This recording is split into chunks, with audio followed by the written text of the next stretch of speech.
I think the problem I'm having is that it's all take and no give. Twitter only works if you put some amount of energy into it.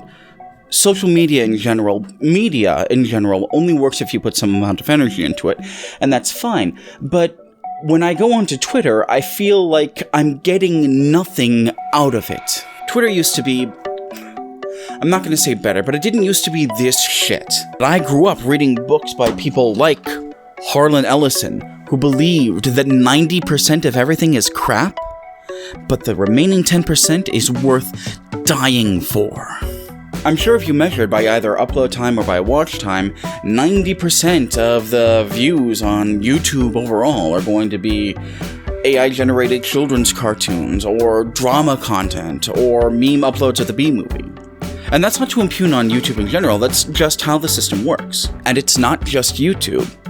90% of television is either tabloids, or sports, or police dramas, or ads pretending to be tabloids, or ads pretending to be sports, or ads pretending to be police dramas. The thing that makes YouTube, and television, and any kind of successful medium, really, successful, is that if you put the work in, you can find something that appeals to you. You can find fantasy series that examine the nature of power through allegory.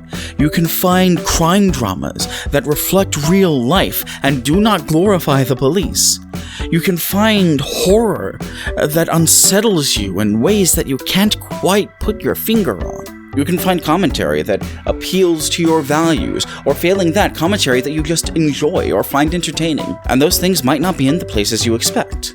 You wouldn't expect a children's TV show to be a somber meditation on bigotry and the cycle of violence and the absolute moral responsibility every person has to break that cycle when they can, but X-Men the Animated Series is right over there, and it's so successful they brought it back from the dead. You wouldn't expect a show about 4 losers and their rich creep friend to be a meditation on how a lack of morality dooms people to make the same mistakes ad infinitum, or to be constantly reinventing itself, to constantly be making itself into something new, but It's Always Sunny in Philadelphia is right over there. And it's incredibly successful. You might not expect an action-adventure comedy to first evolve into a commentary on older generations failing younger generations, then on why older generations are predisposed towards failing the younger generations, and then evolve into a commentary on how the younger generations have observed those failures and are bound and determined not to repeat them, becoming one of the most narratively rich shows on television, and yet Rick and Morty is right there, and people love it. And the problem that I'm having with Twitter, or shit as I'm going to call it from here in, is that no matter how much energy I put into it, I only get bits and trickles of anything in return.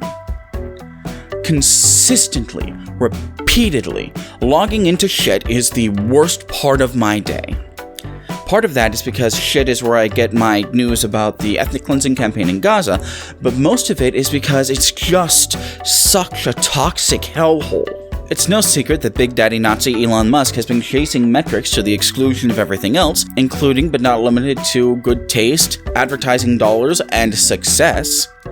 But I really want to talk about why he's making those decisions, and why those decisions are bound to failure. Because the specific metrics that Musk has been chasing, and why he has been chasing them, seem to me, and seem to be to other people, but I'm going to leave them out of this, all your abuse comes to me, because it seems to me that Musk and the team at Shit have been appealing to just the worst possible people. Pedants and sycophants and people with too much time on their hands and nothing to do with all that time. If you get on Shit, you will get into a random pointless argument with a toxic creep. I do not go to Shit for the purpose of getting into random arguments with toxic creeps. I go to the state capitol for the explicit purpose of getting into random arguments with toxic creeps. But generally speaking, I have better things to do with my time than get into random arguments with random people who have nothing better to do with their time than argue about things that they know next to nothing about. And yet, still, At least once a week, I'm either getting into a random argument with someone or having to stop myself from getting into a random argument with someone. And the bad faith aspect of this cannot be ignored. Even when you engage with these people in good faith, even when you try to give these people the benefit of the doubt, even when you bend over backwards to try to find some middle ground with these people, they still refuse to budge in their position, and they still consider you the scum of the earth. At best, maybe one person in any given discussion is trying to act in good faith, and that is becoming a greater and greater rarity now. And all of that, all those people yelling at each other for hours on end, for the sake of yelling at each other for the sake of hours on end, all the front and center bad faith, and the fact that it's happening in a deluge, in a constant, never-ending deluge of hostility and misplaced anger and hostility and aimless rage, creates an environment where only the most toxic and violent and rage-filled people can survive. And on some level, I think that might be the point. So there's this nomenclature that's used in marketing. It's especially used in gaming to differentiate between people with different spending habits. Minnows will spend a pittance, dolphins will spend several pittances, and whales will spend a lot but not enough.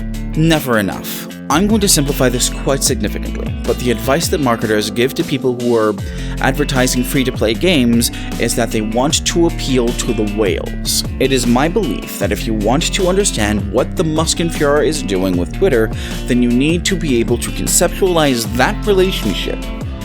But instead of going after people with the most money, he's going for people who engage on the platform the most, with engagement being the number of posts in an hour divided by the minutes in an hour, let's say.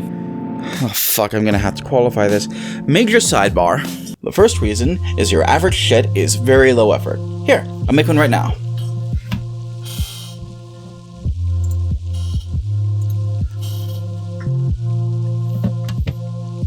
Hey, Brett Kavanaugh, you child groping rapist, you should make like your pal and Skia, and retire by dying in your sleep. And post. That was less than a minute. That took less than a minute, from start to finish. Very low effort. Second, because shits, and let's not beat around the bush here, other similar forms of engagement are so low effort, it is more effective to measure engagement in hours. For shit's headquarters, it's probably more effective to measure engagement in minutes, something that modern technology absolutely has the power to do. Now, there are some caveats to this. Re-shits are worth significantly less engagement than something that you made up yourself. Shits where you are engaging with other people, or where other people engage with you, are worth significantly more for the algorithm. Also, I would be shocked and alarmed if there was not some sort of safeguard in place where if you were making, I don't know, 100 shits a day for 16 hours a day, you got flagged as a bot. Something like that has to be in place, but also it has to be so ineffective as to be essentially useless. I also want to state explicitly, this is all guesswork.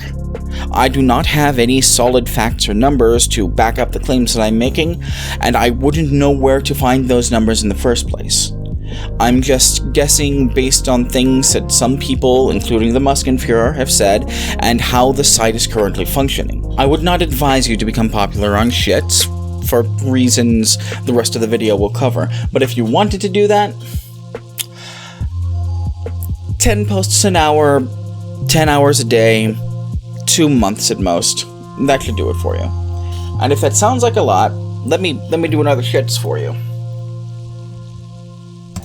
Post and as most reasonable would describe as socialist and a on-top and of European devs will be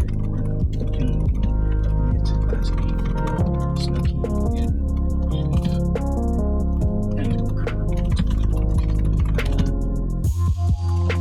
from to run for president.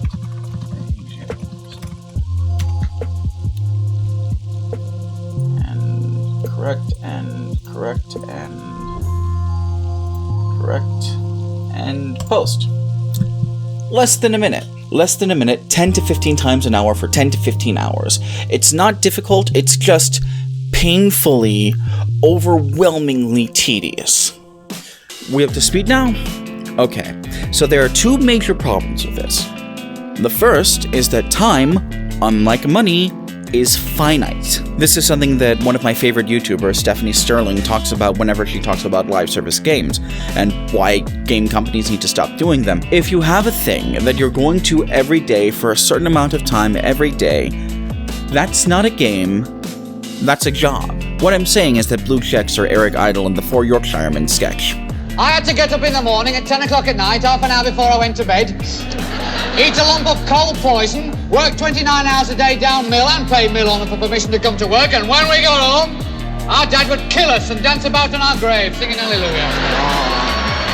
And that leads to the second problem, which is that the only kinds of people who flourish in that environment are people who treat it like a job, or just the most obnoxious, combative, toxic people you have the capacity to imagine. And it's the most toxic people who take Twitter the most seriously. Part of that is because it's just generally the most toxic people who take Adolf Muscular the most seriously. But a lot of that is also that it's the most toxic people that will post 10 times an hour making an argument that they don't even care about. It's the most toxic people who will spend hours, nay, days, nay, weeks of their precious, finite lives yelling at people for having what they consider wrong opinions, like having pronouns in your bio. Just the worst kinds of people.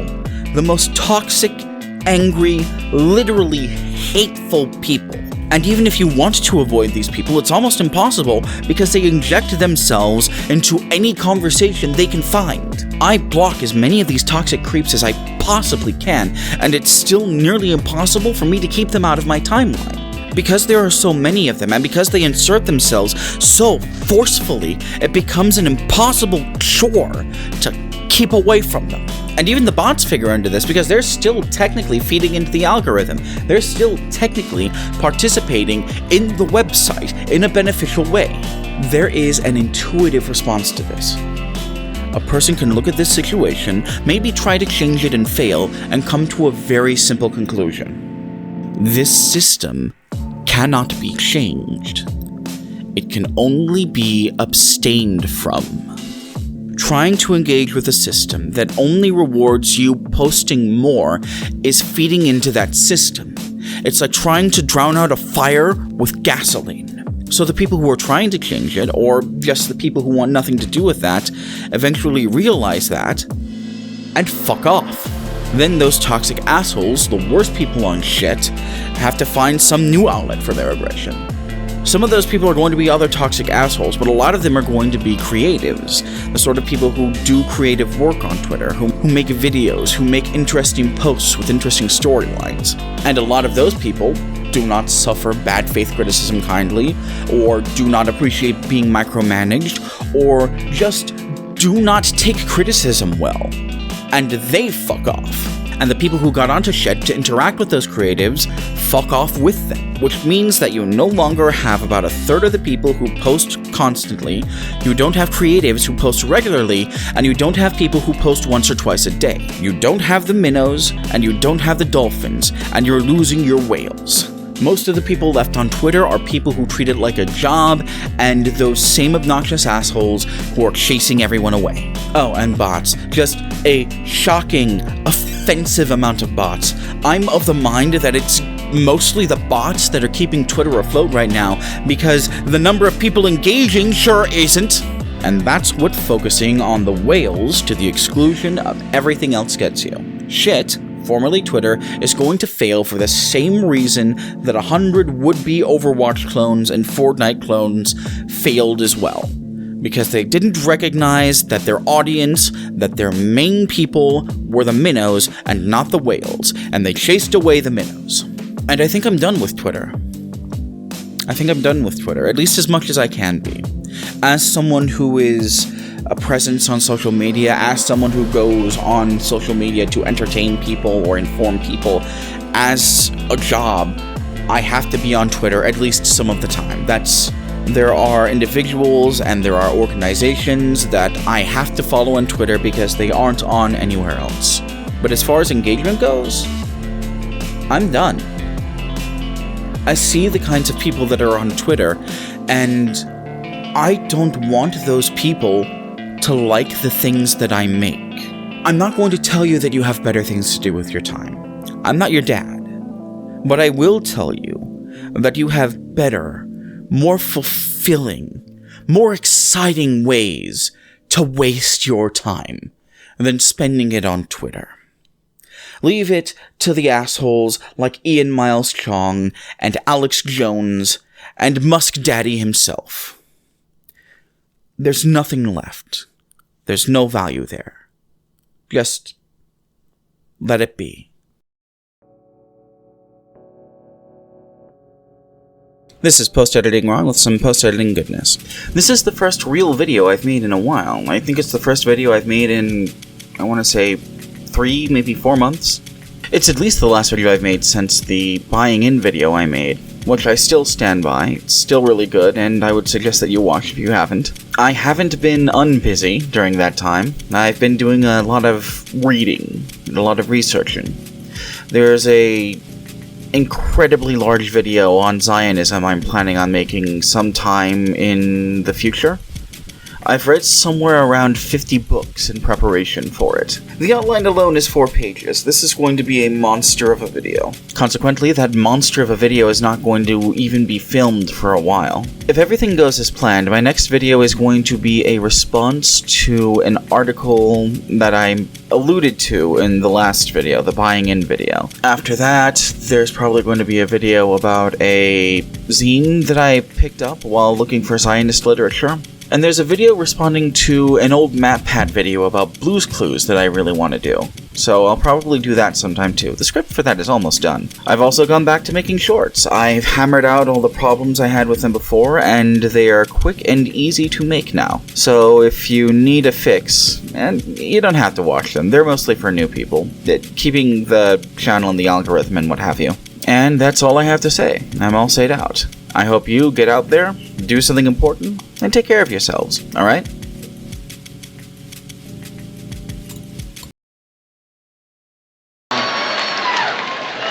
And you try and tell the young people of today that, and they won't believe you. No, they won't.